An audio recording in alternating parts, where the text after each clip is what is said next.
All right, Zach here this week for We Need to Talk. Welcome to my bedroom and my mess of a barnet. I do apologise. This is We Need to Talk, the show that looks at football on the internet over the past 7 days. And what a 7 days it's been, as we've seen Reece James get slapped 8-0 by Andre Gomez. Well, I would say I'm so-so. I'm not a brilliant player, but I can do something, so I expect to win today.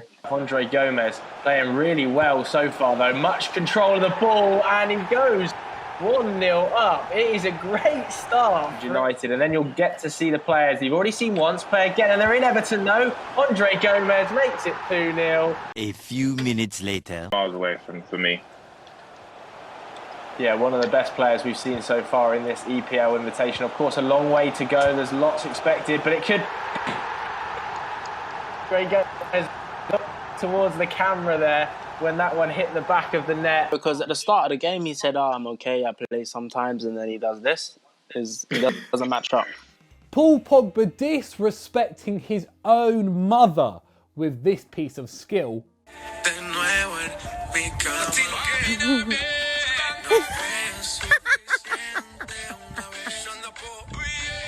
And this kid pull off an outrageous header. I mean, Timmy Cahill will be proud of this.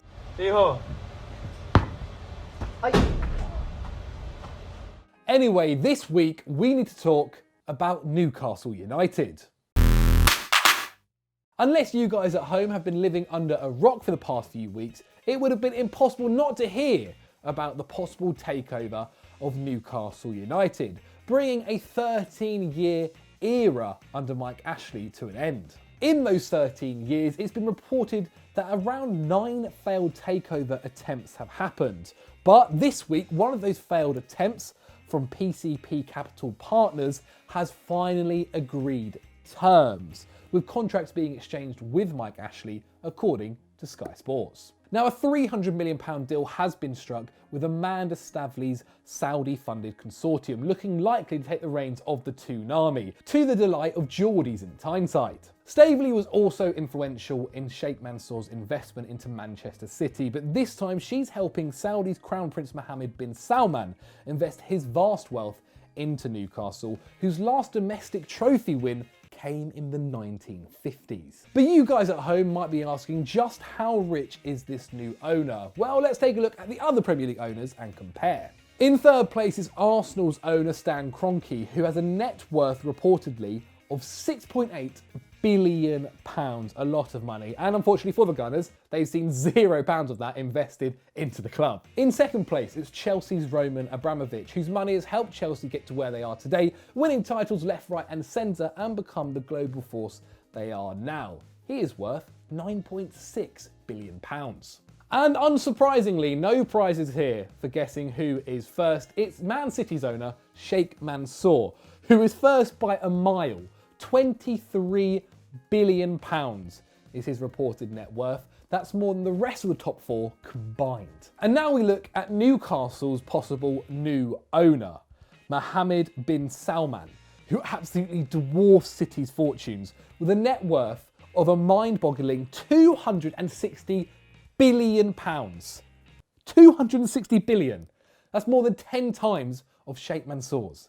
Now, the same day the Abu Dhabi Group took over the Citizens, a £30 million deal was announced for Robinho. And although he may have ended up being a Brazilian flop in the Premier League, it's safe to say the new owners of Newcastle, well, their wish list is a bit mad. Now, we're going to look through some of the papers and see what they're reporting. And according to the Mirror, they've said that Newcastle will now be interested in Antoine Griezmann and Felipe Coutinho. Now, Sport have said previously that those two players are possibly on the chopping block come the summer, but a move to Newcastle, I don't know about that. I mean, yeah, there's probably more chance of Alan Pardew coming back than that happening. Regardless of that, the last time PCP Capital Partners tried to purchase the club, Stavely said that they were willing to invest over £100 million in player transfers in the next 2 windows, as well as a further £100 million on the club's infrastructure.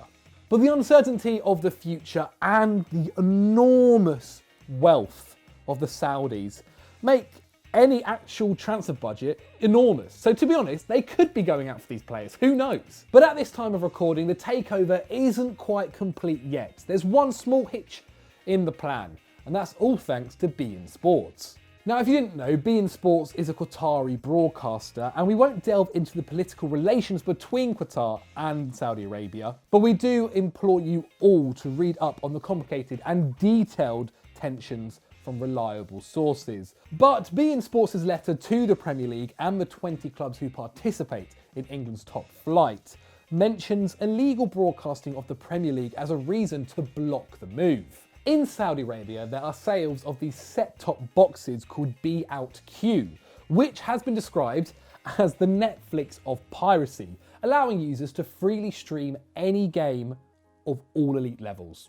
Now, last July, representatives of the Premier League, UEFA, FIFA, the Bundesliga, La Liga, and Serie A issued a statement regarding Be Out Q, with highlights including: "We, the right holders of various football competitions, collectively condemn in the strongest possible terms the ongoing theft of our intellectual property by the pirate broadcaster known as Be Out Q, and call on the authorities in Saudi Arabia to support us in ending the widespread and flagrant breaches of our intellectual property rights taking place in the country." Over the past 15 months, we spoke to 9 law firms in KSA, which is Saudi Arabia, each of which either simply refused to act on our behalf or initially accepted the instruction, only later to recuse themselves.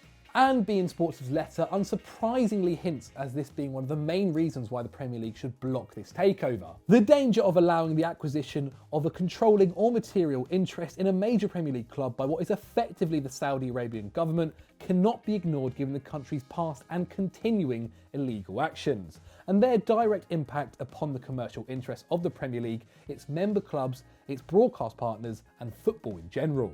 As a long-standing partner and huge investor in the Premier League, we urge you to consider carefully all the implications of doing so.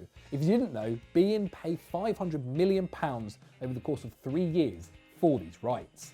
At the moment, the Premier League are currently conducting checks on the consortium, going through their fit and proper tests, and it's unclear as to whether the letter by beIN Sports will actually have any effect. Judging by the previous failures in these tests, which allowed Thaksin Shinawatra to take over Manchester City, despite being ousted as Prime Minister due to a military coup, with his money frozen in entire bank accounts, it would be unlikely that the Premier League will reject Mohammed bin Salman and his vast wealth. So despite beIN Sports' best efforts, it doesn't look like anything is going to stop Newcastle United become the most expensive team in the Premier League. But I want to know from you guys, what do you think about this situation? And also, what do you think? Can Newcastle United win the Premier League in the next 3 years? Vote in the poll and let me know. We move on to the good, the bad and the ugly this week. However, there's no bad or ugly. We've had enough of that kind of news. It's all good. 3 good stories for you. And the first one is Sergio Aguero, who has teamed up with the BBC in their new homeschooling initiative, meaning he'll be teaching Spanish lessons to children across the country.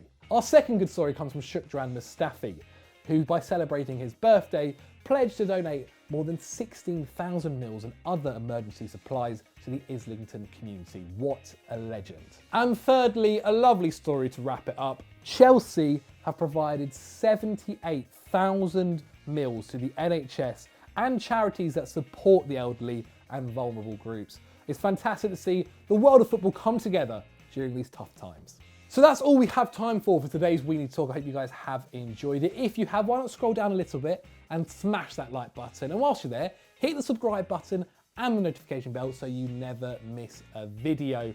And as always, guys, please stay safe and stay at home.